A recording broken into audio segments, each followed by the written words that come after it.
Hello and welcome to a special holiday edition of Storytime with Teacher Beth.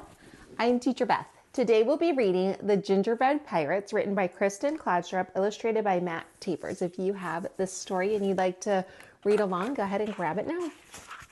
The Gingerbread Pirates. It was Christmas Eve and Jim and his mother were making gingerbread men. "Let's make a pirate crew," said Jim, and so they did. The captain had a gingerbread cutlass and a peg leg made from a toothpick. Jim loved him best of all. You'd better leave some pirates out for Santa Claus to eat," said his mother. "Not Captain Cookie," said Jim. At bedtime, Jim took the captain to his room. "I wish you had a ship," he whispered as he climbed into bed. Then he lay awake, listening for reindeer hooves on the roof. Captain Cookie seemed to be listening too. Jim fell asleep, but Captain Cookie went on listening. "Where's my pirate crew?" he wondered. "And who's the Santa Claus who wants to eat them?" When the house was quiet, he swished his cutlass through the air. He tested his peg leg. Tap, step, tap, step, tap, step. He climbed down into darkness. Then he ran. Step, tap, step, tap, step, tap. He ran until he came to a cliff. He dropped his cutlass over it, then followed. He found his cutlass and then another cliff. So he did it all again, one cliff after another, until he reached the bottom. Then Captain Cookie had a shock. A mouse was nibbling on his cutlass. "Why, it's half gone," cried the captain. He grabbed a cutlass and slashed at the air. "Oh, it's ruined," he moaned, and off he went. Stomp, tap, stomp, tap, stomp, tap. "Merry Christmas," called the mouse. "Christmas? What's that?" thought the captain. Then he turned a corner and saw something that astonished him. A huge tree with stars on its branches. "Ahoy there," called a voice. Looking up, Captain Cookie saw two of his pirates climbing down toward him. "My crew," he thought. Here they come. The two men, Wavy and Dots by name, dropped to the ground. They jumped right up, but the captain saw that Dots had broken his hand. No cutlass, and now a wounded man, he thought.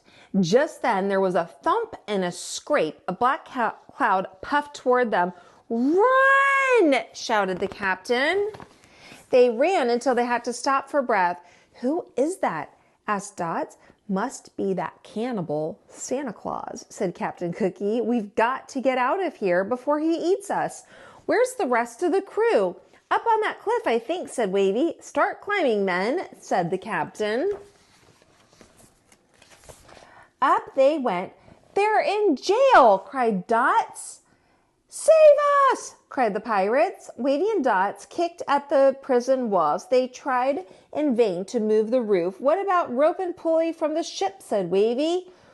"What about the ship's cannon?" said Dots. "There is no ship," said the captain. Then he noticed a strange look on Wavy's face, and he whipped around. What he saw made him wish for his cutlass. A gigantic man was leaning over them. "Young Jim always leaves cookies for me," he said, but the plate was empty. "So I came in here." "Look out, boys," ordered the captain. The big man lifted the prison roof and peered in. "Don't you eat my crew," shouted the captain, raising his fists.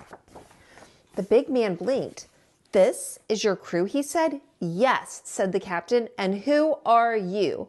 "I am Santa Claus, and I swear by my sleigh I won't eat your men." "Sleigh? What's that? Some kind of ship?" "That's right.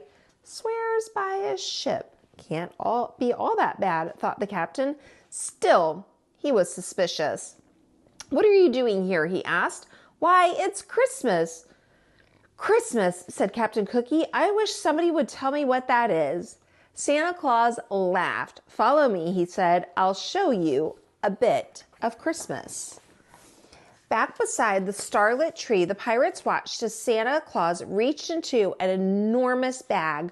"What have you got there?" the captain began. "It's a ship," Wavy shouted, and the next thing Captain Cookie knew, his men were swarming its decks and riggings. "There's cannons and cutlasses," cried Dot. The sky glittered with stars. The captain rubbed his eyes. Real pirates, he thought, and a real ship. He turned to look back. "Merry Christmas," he called. But Santa Claus was already gone. On Christmas morning, Jim's mother found an empty plate on the mantel. "It looks like Santa Claus found the gingerbread men," she said. But Jim was admiring his presents. His favorite was the pirate ship and its pirate crew. The captain had a cutlass and a peg leg, and Jim loved him best of all. The end. If you enjoyed today's story, make sure you like, subscribe, and ring that bell, and I'll see you next time on Storytime with Teacher Beth. Bye.